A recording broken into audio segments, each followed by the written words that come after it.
La sangre goteaba en el suelo, un eco lento y constante que resonaba en el silencio del quirófano. Javier, con los ojos entrecerrados, apenas podía distinguir la figura del hombre que lo sostenía entre la vida y la muerte. Quédate conmigo, susurró una voz firme, y en ese instante, el mundo de Javier cambió para siempre. Era una noche fría de otoño en Madrid. Las luces de neón del Hospital Gregorio Marañón parpadeaban en la distancia mientras Javier, de 28 años, corría por las calles adecuadas del barrio de Lavapiés. Su respiración era entrecortada, no solo por el esfuerzo, sino por el pánico que lo apretaba el pecho. Había recibido una llamada de su hermana menor, Elena, de apenas 16 años, llorando desconsolada. Javi, por favor, ven rápido. Papa está mal.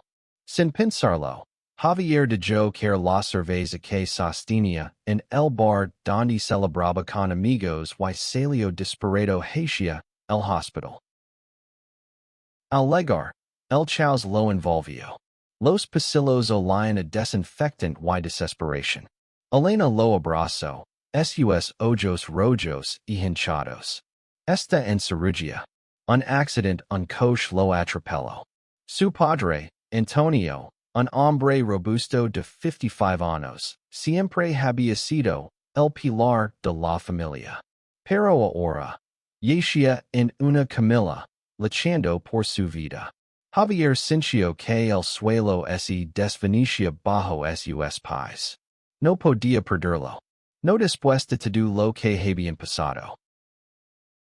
En el quirófano, el Dr. Mateo Salazar, de 35 años, dirigía al equipo con precisión militar. Su cabello negro estaba cubierto por un gorro quirúrgico, y sus ojos oscuros brillaban con una mezcla de concentración y humanidad. Mateo era conocido en el hospital no solo por su habilidad como cirujano, sino por su calidez. Sin embargo, también cargaba con rumores. Y es que, dicen algunos en voz baja, como si fuera un defecto. Mateo nunca lo confirmó ni lo desmintió. Simplemente hacía su trabajo y dejaba que las habladurías se desvanecieran en el aire. Javier, sentado en la sala de espera, no podía dejar de temblar. Elena se acurrucó contra él, buscando consuelo. ¿Va a estar bien, Javi? Preguntó con voz rota. Él quiso responder con seguridad, pero las palabras se lo atrajeron en la garganta. En su mente, revivía los últimos meses, las discusiones con su padre, las palabras duras, el rechazo. Antonio nunca aceptó que Javier fuera gay. Eso no es de hombres. Lo había dicho una vez, con una mirada que cortaba más que cualquier cuchillo. Javier había aprendido a vivir con ese dolor. Pero ahora, la posibilidad de no poder despedirse lo destrozaba. Un enfermero interrumpió sus pensamientos. Señor Díaz, el Dr. Salazar quiere hablar con usted. Javier se levantó, con el corazón en un puño, y siguió al hombre hasta una sala pequeña. Allí estaba Mateo, con el rostro serio pero sereno. Su padre está estable por ahora, pero la situación es crítica. Necesitamos su autorización para una intervención más arriesgada. Javier asintió, apenas entendiendo las palabras técnicas que Mateo lo explicaba. Lo único que podía procesar era la calma en la voz del doctor, como un faro en medio de la tormenta. La cirugía continuó hasta la madrugada. Javier no podía quedarse quieto. Caminaba de un lado a otro, ignorando las miradas de los otros familiares en la sala de espera. Finalmente, agotado, se desplomó en una silla, con la cabeza entre las manos. Fue entonces cuando vio a Mateo salir del quirófano, quitándose el gorro con un suspiro. Sus ojos se encontraron. Y por un instante, Javier sintió algo que no pudo explicar. Una chispa de conexión, como si Mateo entendiera su dolor sin necesidad de palabras. Lo logramos, dijo Mateo, con una sonrisa cansada. Su padre está fuera de peligro, pero hacía tan gancha. Javier sintió que el air regresaba a sus pulmones. Lágrimas de alivio rodaron por sus mejillas mientras murmuraba un gracias, apenas audible. Mateo puso una mano en su hombro, un gesto simple pero cargado de impaciencia. Sé lo que es temer perder a alguien, dijo en voz baja. Ve a descansar. Lo necesitas.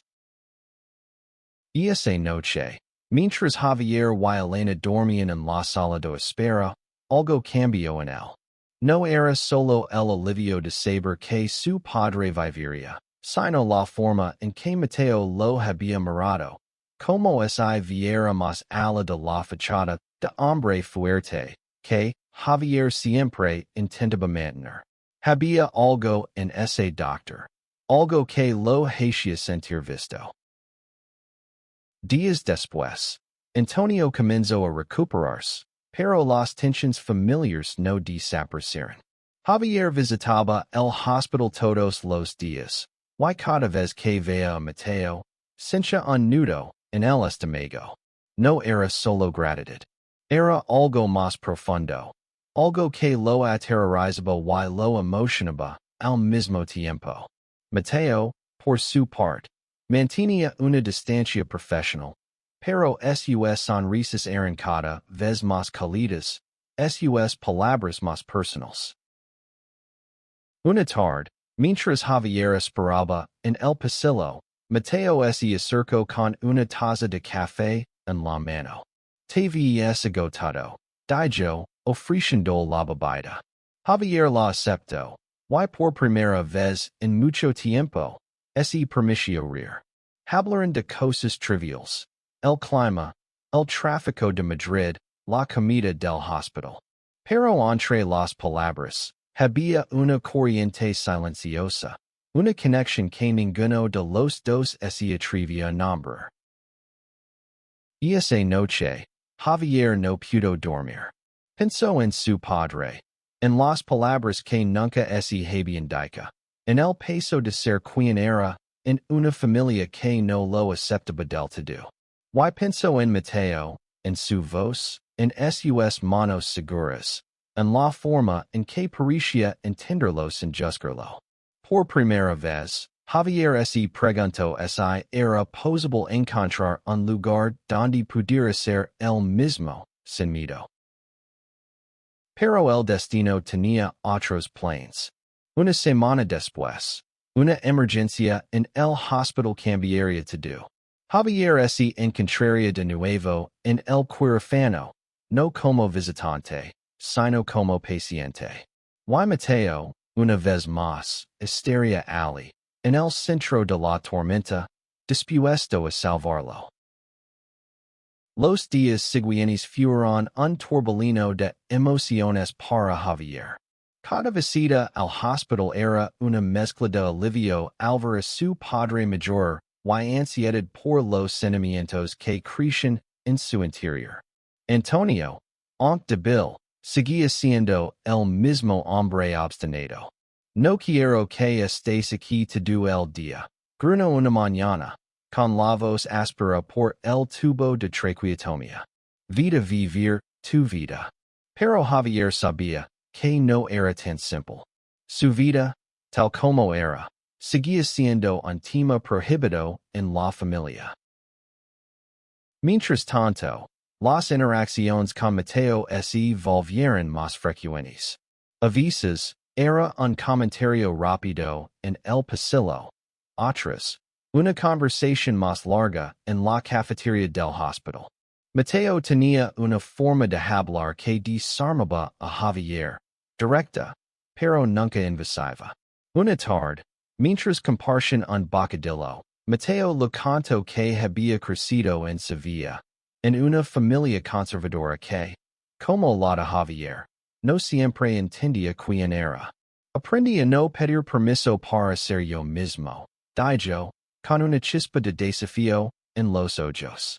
Javier sintió que esas palabras se clavaban en su pecho, como si Mateo estuviera hablando directamente con su alma. Pero no todo era calma. Una noche, mientras Javier caminaba hacia el hospital, un grupo de hombres lo interceptó en una calle oscura.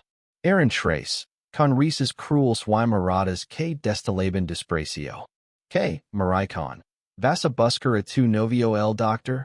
Escupió uno de ellos. Javier intentó ignorarlos, pero las cosas escalaron rápido. Un puñetazo lo derribó al suelo, seguido de patadas que le quitaron el aliento.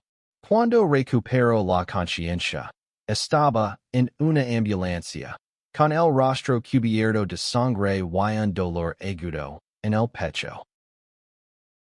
En el hospital, el chaos volvió a envolverlo. Los médicos gritaban órdenes, y las luces del quirófano lo seguían. Pero allí estaba Mateo, con la misma calma que había mostrado días antes. Javier, mirame. Dijo, su voz cortando el pánico. ¿Estás conmigo? Vamos a salir de esto. Javier, apenas consciente, se aferró a esas palabras como si fueran unsalvavidas. Sus manos temblorosas buscaron las de Mateo, y por un instante, en medio del dolor y el miedo, sintió una conexión que iba más allá de las palabras. La cirugía fue un éxito, pero las heridas de Javier no eran solo físicas. Cuando despertó en la sala de recuperación, Elena estaba a su lado, llorando. Pensé que te perdía, Javi, celoso. Antonio, un postrado en su cama, no dijo nada, pero su mirada era diferente, como si por primera vez viera el dolor de su hijo. Mateo, por su parte, se mantuvo cerca, revisando las gráficas de Javier con una atención que parecía más personal que profesional. Días después, mientras Javier se recuperaba, Mateo lo visitó en su habitación. No deberías estar solo por las noches, dijo, con un tono que mezclaba preocupación y algo más. Javier, todavía débil, se atrevió a preguntar. ¿Por qué haces esto? ¿Por qué te importa tanto? Mateo sonrió, pero había un peso en sus ojos. Porque sé lo que es sentir solo en una batalla que no pediste, respondió. Luego, tras una pausa, añadió, y porque hay algo en ti que no puedo ignorar. Esas palabras desataron algo en Javier. Por primera vez, se permitió imaginar un mundo donde no tuviera que esconderse. Pero el miedo seguía allí, arraigado en años de rechazo y silencio. Además, la recuperación de su padre traía nuevas tensiones. Antonio comenzó a hablar más, pero sus palabras seguían cargadas de juicios. No quiero que te metas en problemas por ser como eres, dijo una tarde, con una mezcla de torpeza y sinceridad. Javier sintió que el air se lo escapaba. ¿Cómo podía explicarle a su padre que ser el mismo no era un problema, sino una lucha? Mateo, mientras tanto, enfrentaba sus propios demonios. En el hospital, los rumores sobre su orientación sexual se intensificaron. Una colega, la doctora Ana, una mujer de unos 40 años con una lengua afilada, dijo que comentarios maliciosos durante una reunión.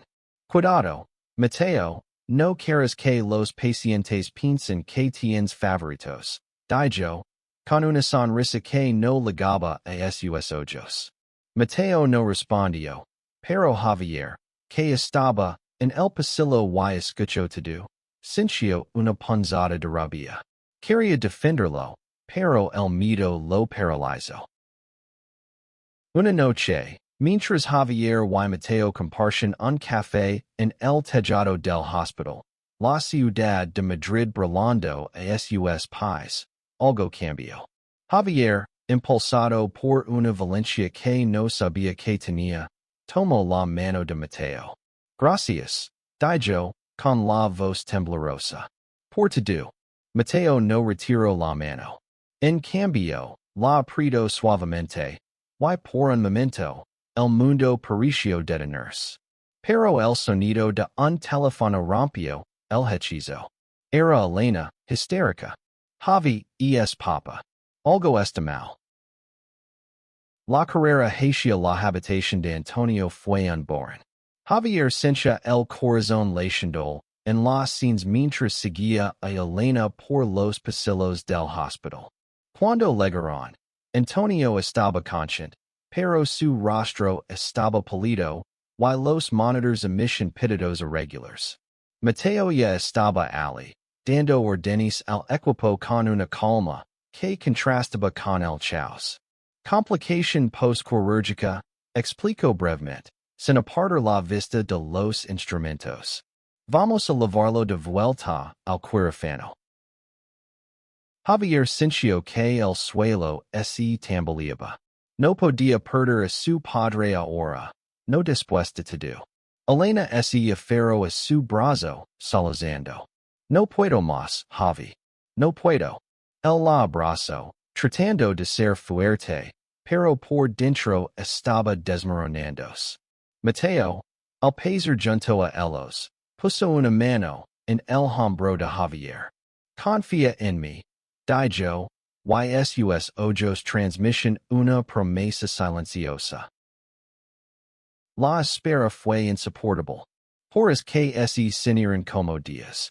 Javier y Elena se sentaron en la sala de espera, rodeados de un silencio pesado. Él no podía dejar de pensar en lo que había pasado en el tejado. La mano de Mateo, cálida y segura, había encendido algo en él, pero ahora el miedo lo consumía. ¿Y su padre no sobrevivía? ¿Y nunca tenían la oportunidad de sanar las heridas del pasado? Cuando Mateo finalmente salió del quirófano, su rostro estaba agotado, pero traía buenas noticias. Está estable. Fue una hemorragia interna, pero la controlamos. Javier dejó escapar un suspiro que no sabía que estaba conteniendo. Elena se lanzó a los brazos de Mateo, agradeciendo entre lágrimas. Javier, sin embargo, no podía moverse. La gratitud, el alivio y algo más profundo lo mantenían clavado en el lugar.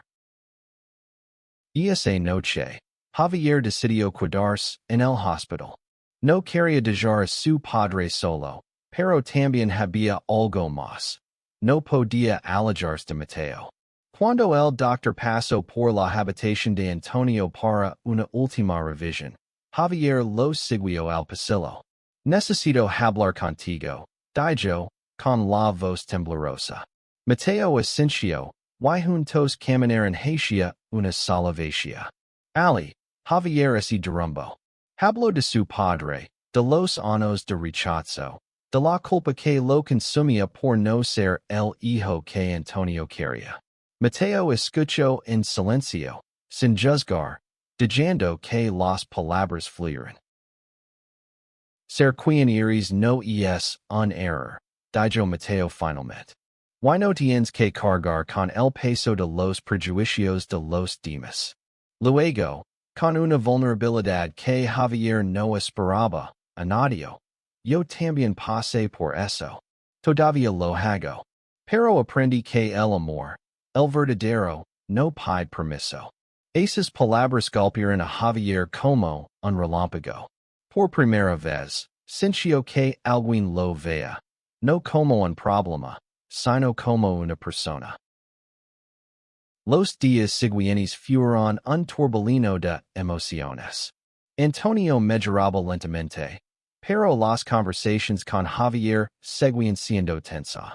Una mañana, Mientras Javier lo ayudó a comer, Antonio dijo algo inesperado. No quiero que vivas conmigo, hijo. No como yo. Era lo más cerca que había estado de una disculpa. Y aunque no borraba el pasado, era un comienzo. Mientras tanto, la relación entre Javier y Mateo se profundizaba. Las conversaciones en la cafetería se convirtieron en citas improvisadas fuera del hospital. Una noche, caminaron por el Parque del Retiro, con las luces de Madrid reflejándose en el estanque. Mateo habló de sus sueños, de su lucha por ser aceptado como médico y como hombre gay en un mundo que a menudo lo juzgaba por ambas cosas. Javier, por su parte, confesó su miedo a enamorarse, abrirse a alguien que podría romper el corazón. Pero no todo era perfecto. Los rumores en el hospital se intensificaron. Y la doctora Ana no perdía oportunidad de lanzar comentarios venenosos. Una tarde, durante una reunión, insinuó que Mateo estaba demasiado involucrado con un paciente. Las palabras eran veladas, pero el daño estaba hecho. Javier, que estaba en el pasillo, sintió una rabia que lo consumía. Quería enfrentarla, pero Mateo lo detuvo. No vale la pena, dijo, con una calma que escondía un dolor profundo. La gente siempre hablará. Lo importante es lo que tú y yo sabemos. Esa noche, mientras Javier miraba las estrellas desde su ventana, tomó una decisión. No podía seguir viviendo a medias, escondiendo quién era por miedo al rechazo. Pero antes de que pudiera actuar, una nueva crisis lo golpearía, esta vez poniendo a prueba no solo su valencia, sino también el vínculo que había construido con Mateo. El amanecer traía una calma engañosa. Javier se sentía más ligero después de su decisión, pero el mundo no estaba dispuesto a dar tregua. Esa mañana, mientras visitaba a su padre, recibió una llamada de Elena. Su voz estaba llena de pánico. Javi, algo está pasando en el hospital. Hay periodistas fuera. Dicen que Mateo está en problemas. El corazón de Javier se detuvo. Corrió hacia la entrada principal, donde una multitud de reporteros se agolpaba, gritando preguntas sobre un escándalo en el hospital. Resultó que Ana, la doctora que nunca ocultó su destino por Mateo, había filtrado rumores a la prensa. Hablaba de conducta inapropiada y favoritismo hacia un paciente, refiriéndose claramente a Javier. Aunque no había pruebas, las insinuaciones eran suficientes para desatar un frenesí mediático. Mateo, siempre reservado, enfrentaba ahora una tormenta que amenazaba su carrera. Javier lo encontró en una sala de descanso, con la cabeza entre las manos. Por primera vez, el doctor parecía vulnerable, derrotado. No sé cómo manjar esto, admitió. He trabajado toda mi vida para llegar aquí, y ahora. No terminó la frase, pero Javier entendió. La injusticia lo enfurecia, pero también lo llenaba de un propósito nuevo. No voy a dejar que te hagas a un lado, dijo, con una determinación que sorprendió incluso a sí mismo. Lucharemos juntos. Javier decidió enfrentarse a la situación. Con la ayuda de Elena, que resultó ser una experta en redes sociales, comenzaron a recopilar testimonios de pacientes y colegas que admiraban a Mateo. Publicaron mensajes en X, destacando su profesionalismo y humanidad. La respuesta fue abrumadora. Decenas de personas compartieron historias de cómo Mateo los había salvado, no solo con su bisturi, sino con su empatía. Pero no todos estaban de su lado. Los comentarios homofóbicos y las acusaciones seguían legando, cada uno como una puñalada. Mientras tanto, Antonio, que ya podía caminar con ayuda, sorprendió a Javier al hablar del tema. No entiendo tu mundo, hijo. Dijo, con la voz áspera pero sincera. Pero ese doctor te salvo. Why me salvo a mí? No dejas que lo destruyan. Esas palabras, viniendo de su padre, eran un milagro pequeño pero significativo. Por primera vez, Javier sintió que había una posibilidad de reconciliación. Mateo, sin embargo, estaba al límite. Una noche, mientras compartían una cerveza en un bar tranquilo de Chueca, confesó que estaba considerando renunciar. No quiero ser una carga para el hospital, dijo. Javier lo miró, con el corazón acelerado. Tú no eres una carga. Eres la razón por la que estoy aquí, por la que sigo luchando. Sin pensarlo, ese inclinó y lo besó. Fue un beso breve, pero cargado de todo lo que no se habían atrevido a decir. Mateo, sorprendido, sonrió por primera vez en días. Eres un problema, Javier Díaz, dijo, pero sus ojos brillaban. El escándalo no desapareció de la noche a la mañana, pero la presión comenzó a disminuir. La dirección del hospital, ante la falta de pruebas y el apoyo público a Mateo, emitió un comunicado defendiendo su integridad. Ana, por su parte, fue sancionada por su comportamiento poco ético. Pero el daño estaba hecho. Mateo seguía siendo un blanco fácil. Y Javier sabía que su relación, aunque apenas comenzaba, sería una batalla constante. Una tarde, mientras caminaban por la gran vía, Javier tomó la mano de Mateo en público por primera vez. Fue un gesto pequeño, pero para él era un acto de valencia. Las miradas de los transeúntes, algunas curiosas, otras hostiles, no importaban. Por primera vez, Javier se sintió libre. Pero justo cuando parecía que las cosas podían mejorar, una nueva amenaza apareció. Un mensaje anónimo llegó al teléfono de Javier. Si no dejas a Mateo, lo pagarás caro. El mensaje anónimo encendió todas las alarmas en Javier. No era solo una amenaza. Era un recordatorio de que el mundo seguía siendo un lugar hostil para personas como él y Mateo. Mostró el mensaje a Mateo, esperando que lo tomara con la misma calma que había mostrado en el quirófano, pero esta vez, el doctor parecía inquieto. No es la primera vez, confieso. He recibido cosas así antes. Pero ahora te involucra ti. Sus palabras eran un eco de su miedo, pero también de su determinación a proteger a Javier. Decidieron no quedarse de brazos cruzados. Con la ayuda de un amigo de Elena, un joven hacker ético llamado Carlos, rastraron el origen del mensaje. Las pistas los llevaron a un grupo de conocidos de Ana, que parecían decididos a mantener viva la campana contra Mateo. Aunque no había pruebas suficientes para una denuncia formal, Javier y Mateo decidieron reforzar su seguridad. Cambiaron sus rutinas, evitaron lugares solitarios y compartieron su ubicación con Elena y Carlos. A pesar de la tensión, su relación se fortalecía. Las noches en el pequeño apartamento de Mateo, en el barrio de Malasana, eran un refugio.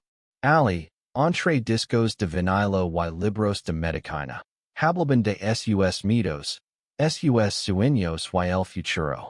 Una noche, mientras escuchaban a Sabina, Mateo confesó algo que dijo a Javier sin palabras. Cuando te six en el quirófano, no solo quería salvarte. Seni que si no lo hacía, algo en mí también se perdería. Javier, con lágrimas en los ojos, lo abrazo. Por primera vez, ese permiso creer en un amor que no exigía sacrificios. Pero la calma nunca duraba. Una mañana, mientras Javier ayudaba a su padre a caminar por el hospital, Antonio sufrió una recaída. Los médicos, incluido Mateo, actuaron rápido, pero la situación era grave. Durante horas, Javier esperó, atrapado entre el miedo a perder a su padre y la culpa de no haber sanado del todo su relación. Cuando Mateo finalmente salió del quirófano, su rostro era una máscara de agotamiento. Lo estabilizamos, pero está débil. Necesita tiempo. Javier asintió, pero algo en él se rompió.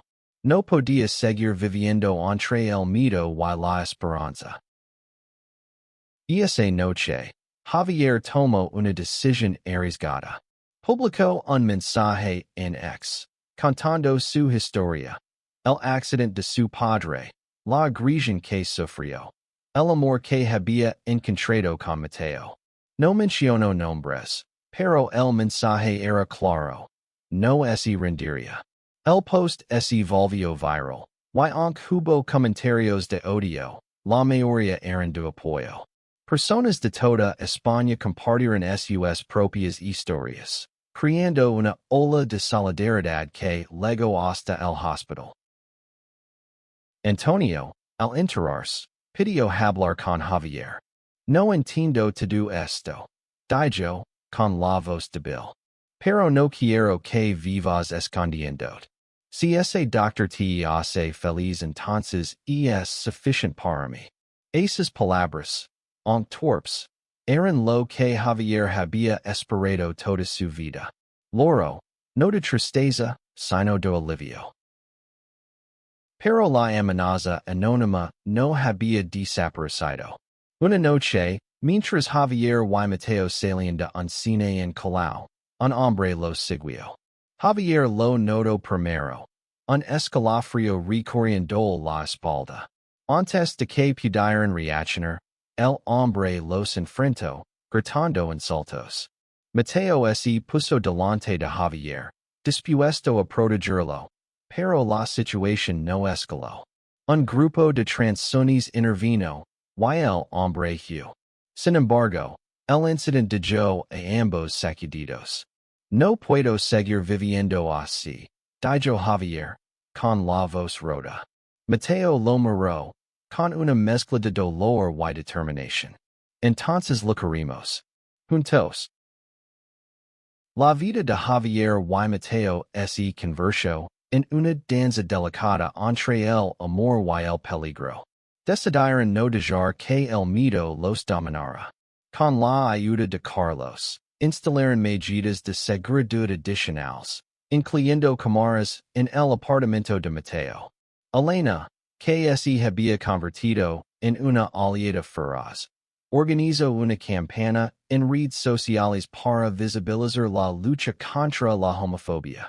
Su valencia inspiró a Javier, que comenzó a participar en eventos comunitarios en Chueca, hablando abiertamente sobre su experiencia.